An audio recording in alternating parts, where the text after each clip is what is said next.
Why would you bother having one drink? And there's a few reasons I feel this way about it.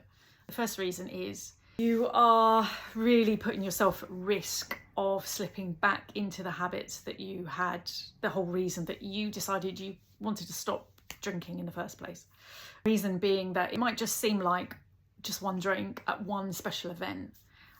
But what can easily happen is you can then look back and think, well, I had that one drink at that one occasion and it was fine, and then I didn't drink for quite a while, so I'm at another special occasion now, and so maybe I'll have another drink here. But what can happen is those special occasions can become less important. So maybe the first special occasion was a wedding, that's understandable.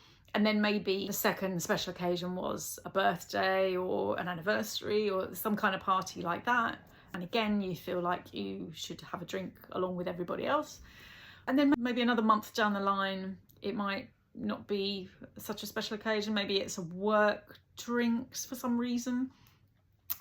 And then maybe they become more frequent because the importance of the evening becomes less.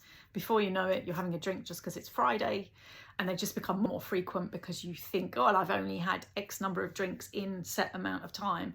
But those X number of drinks become more and more and more until eventually you are just back to where you started. And I think it's a real shame if you have put in the work and you've really enjoyed the benefits that you get from not drinking, and you're putting that at risk to just be back where you were. So that would be my first reason to say no to having that one drink at that special occasion. The other thing I think is that I would stop and have a think about why you think it's important to have that one drink. What is it that you really think that you're gaining by having that drink? I think I would say that if you think you should be having a glass of wine at somebody's wedding or whatever, you are still holding a belief about alcohol. That event is not complete or fully enjoyable without it. And it's not true, first of all. And it's a slippery position to be in. And I think you would need to go back a bit and have a think about, really, is one drink really going to make the difference to that event? You're not going to be falling over and doing embarrassing things after one drink. But what is the point of it? What's the point of having that drink? What's the point of having one, really? Do you know what I mean? It's insane. So I think that if you still feel that certain times and events are not complete without an alcoholic drink, then you're missing something that's really important for long-term sobriety.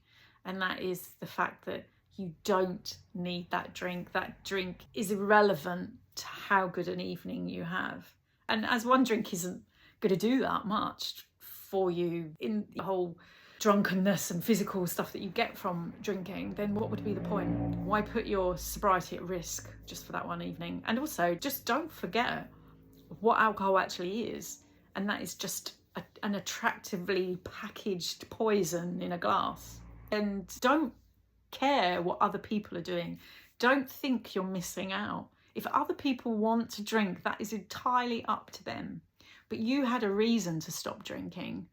And I would say try and remember the reasons that you stopped in the first place. And are you prepared to put all of that at risk for one glass at an event for no real reason?